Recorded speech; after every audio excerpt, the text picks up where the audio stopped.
അല്ല അത് ഇതുവരെ വെള്ളിയാഴ്ച ഇറങ്ങാനില്ലല്ലോ. അപ്പം വെള്ളിയാഴ്ച ഈ ആൾക്കാർ കൂടുതൽ ആൾക്കാർ തിയേറ്ററിലോട്ട് വരണം. അപ്പോൾ സാർ ഇങ്ങനൊരു കോൺസെപ്റ്റ് ഒരു കഥ പറയുമ്പോൾ അത് സാർ ആഗ്രഹിച്ചതുപോലെ ഇങ്ങനൊരു കഥ പറയുക അതൊരു ഭയങ്കര ഒരു ഡയറിങ് അറ്റംപ്റ്റ് ആണ് എല്ലാ രീതിയിലും. അപ്പോൾ അത് നമ്മൾ വിചാരിച്ച പോലെയൊക്കെ വന്നിട്ടുണ്ടെന്ന് കാണുമ്പോഴും അതിൻ്റെ റെസ്പോൺസ് വരുമ്പോഴും സന്തോഷം. അപ്പം വരും ആഴ്ച കുറച്ചുകൂടെ ആൾക്കാർ ഇവിടെ മൊത്തത്തോടെയൊക്കെ അറിഞ്ഞ് കുറച്ചുകൂടെ ആൾക്കാർ വരട്ടെ. ഇനിയും എന്തായാലും നമുക്ക് ഭയങ്കര മോശമായിട്ടുള്ള റെസ്പോൺസ് ഒന്നുമില്ല. നമുക്ക് എല്ലാം ബെറ്റർ ഗുഡ് അങ്ങനെയൊക്കെയുള്ളൂ. ഹാപ്പി. ഈ സിനിമയിലൊരു വിജയം ഉണ്ടല്ലോ, ഇതേ ട്രാക്ക് ഇനി ധ്യാൻ ശ്രീനിവാസൻ മറ്റ് സിനിമകളിലേക്കും എത്തിക്കുമോ? അതായത് ഇങ്ങനത്തെ ഒരു സബ്ജക്ട് തെരഞ്ഞെടുക്കും. മുന്നേയുള്ള ഇന്റർവ്യൂ ഒക്കെ കണ്ടാൽ ഞാൻ അതിൽ വ്യക്തമായി പറഞ്ഞിട്ടുണ്ട്. നാട്ടിലില്ലായിരുന്നോ? പുതിയ ആളാണ്. ചേട്ടാ ഒരു ലെജൻഡ് ഡയറക്ടർ കൂടെയാണ് കൈകോർത്തൊരു വിജയം ഇപ്പൊ സമ്മാനിച്ചു. നിന്റെ ശബ്ദത്തിന് അപ്പം എങ്ങനെയുണ്ട് ശരിക്കും പറഞ്ഞു ഇപ്പൊ ഒരു വിജയം കൈവരിച്ച ശേഷമുള്ള ഒരു മനസ്സിൽ എന്താണ് ഇപ്പൊ എന്താണ് തോന്നുന്നത് ശരിക്കും?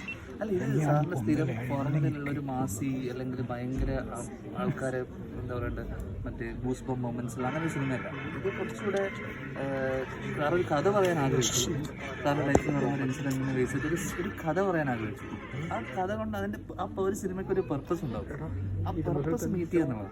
അപ്പം ഇതിലൂടെ പറയുന്ന വിഷയങ്ങൾ സാറ് വ്യക്തമായിട്ട് സിനിമയിൽ പറയുന്നുണ്ട്. അപ്പം അത് സാറ് പറയാൻ ആഗ്രഹിച്ചു അത് വ്യക്തമായിട്ട് പറയുന്നത്. അതൊരു കാരണം സ്ഥിരം ഫോർമുലയിൽ വരാത്ത ഒരു നറേറ്റീവ് അല്ലെങ്കിൽ അങ്ങനെ ഒരു കോൺസെപ്റ്റ്, ഒരു സബ്ജക്റ്റ്. അപ്പോൾ ഇങ്ങനെയുള്ള സാധനങ്ങൾ അറ്റംപ്റ്റ് ചെയ്യുക എന്ന് പറയുന്നത് തന്നെ അത് സാറിന് വേണമെങ്കിൽ ഭയങ്കര സേഫ് സോണിലുള്ള സാറിന് ഏറ്റവും കംഫർട്ടബിൾ ആയിട്ടുള്ള സ്പേസിൽ നിൽക്കുന്ന സിനിമ വെച്ചിട്ട് ഒരു ഡെബ്യൂട്ടറാണ് ട്രൈ ചെയ്തത്. പക്ഷേ സാർ ഈ പ്രായത്തിൽ ഇങ്ങനെ ഒരു സബ്ജക്റ്റ് എടുത്തു, അത് പിക്ക് ചെയ്തു.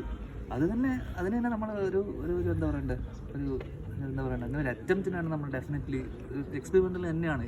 അപ്പോൾ ആ രീതിയിൽ അറ്റംപ്റ്റിന് തന്നെ നമ്മൾ ഫുൾ മാർക്കാണ്.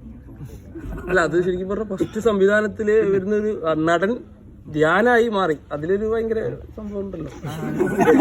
അത് നിനക്കൊരു സംഭവമായിരിക്കും, എനിക്കതൊരു സംഭവമില്ല. കഴിഞ്ഞ ഞാൻ ബിസിനസിന്റെ പടത്തില് വലിയ വലിയ ആൾക്കാരുടെ പടത്തിലല്ലേ ഞാൻ അഭിനയിക്കുന്നത്. അപ്പൊ തുടരെ വിജയം ഉണ്ടാവട്ടെ. ഇനി ഈ മണിക്കൂടൻ ചേട്ടൻ ഇതിനകത്തൊരു ഗംഭീര ഒരു ഇൻട്രോ തന്നെ തരുന്നുണ്ട്. അപ്പൊ അത് കണ്ടപ്പോ എന്താ തോന്നിയ തിയേറ്ററിൽ? സിനിമ കണ്ടില്ല, അല്ലല്ല സിനിമയില് മണിക്കൂടൻ ചേട്ടൻ്റെ ഒരു ഇൻട്രോ ഉണ്ട്, ഒരു ടോക്സിക് ആയിട്ടുള്ള ഒരു ആദ്യം നമ്മൾ കാണുന്നത്.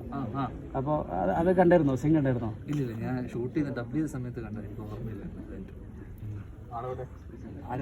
മണിക്കൂടൻ നീ ആരാ? രാജാവോ?